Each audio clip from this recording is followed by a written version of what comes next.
राधे राधे प्रिया मित्रों, हर हर महादेव। सभी श्रद्धालु भक्तों को आषाढ़ मास की हार्दिक शुभकामनाएं। आप सभी का स्वागत है सनातन धर्म की अमूल्य धरोहर शिव महापुराण की इस विशिष्ट श्रृंखला में।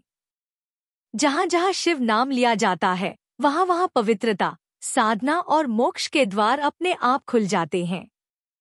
आज हम यात्रा कर रहे हैं आषाढ़ मास के तीसरे अध्याय की कथा में, जो न केवल भगवान शिव की भक्ति का बोध कराती है, बल्कि यह भी सिखाती है कि अहंकार, केवल ज्ञान और बिना श्रद्धा के किया धर्म कर्म व्यर्थ है।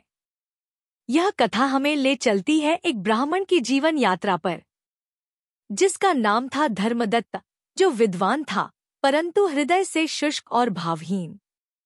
और कैसे शिव कृपा ने उसका जीवन मोक्ष की ओर मोड़ दिया, यही इस अध्याय का सार है।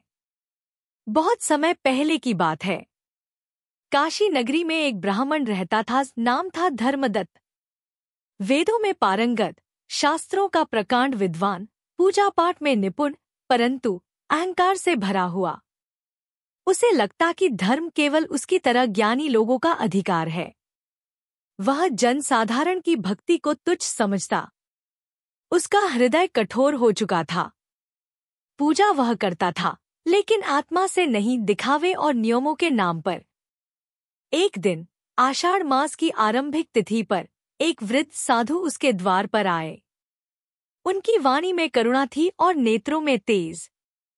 उन्होंने धर्मदत्त से निवेदन किया, हे ब्राह्मण, आषाढ़ मास का यह समय शिव भक्ति के लिए अमूल्य है। क्या तुमने कभी इस मास में श्रद्धा से भगवान शिव का व्रत किया है?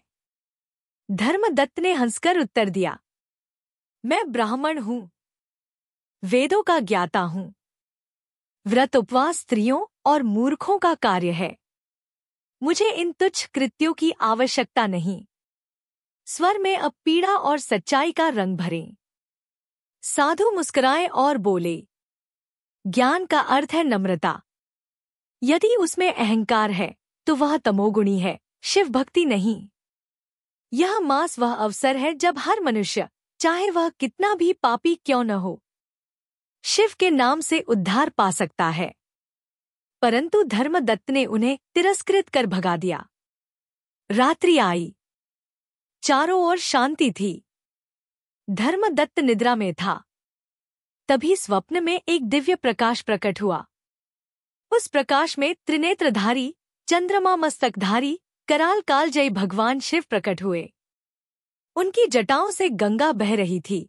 त्रिशूल उनके हाथ में था और उनका स्वर गगनभेदी था। हे धर्मदत्त, तूने केवल ज्ञान प्राप्त किया परंतु भक्ति नहीं। तूने केवल शास्त्र पढ़े परंतु हृदय से कभी नमः शिवाय नहीं कहा।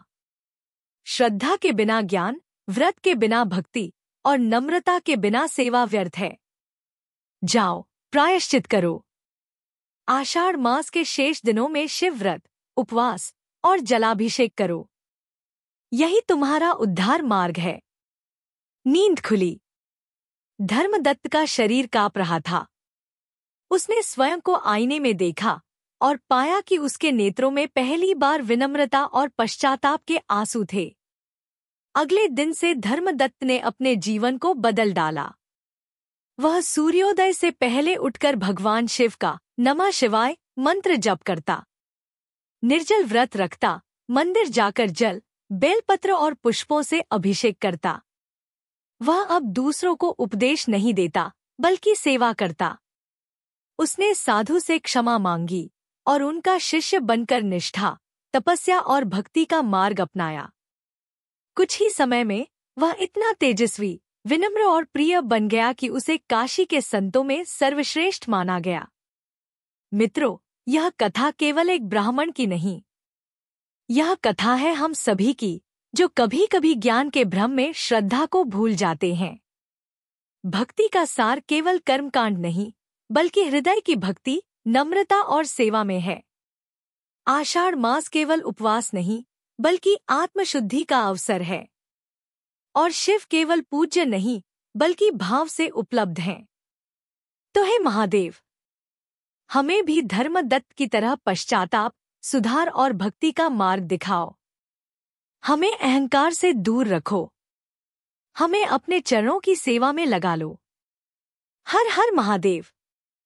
प्रतिदिन आषाढ़ मास के नए अध्याय सुनने के लिए चैनल को सब्सक्राइब करें। राधे राधे। जय श्री हरि।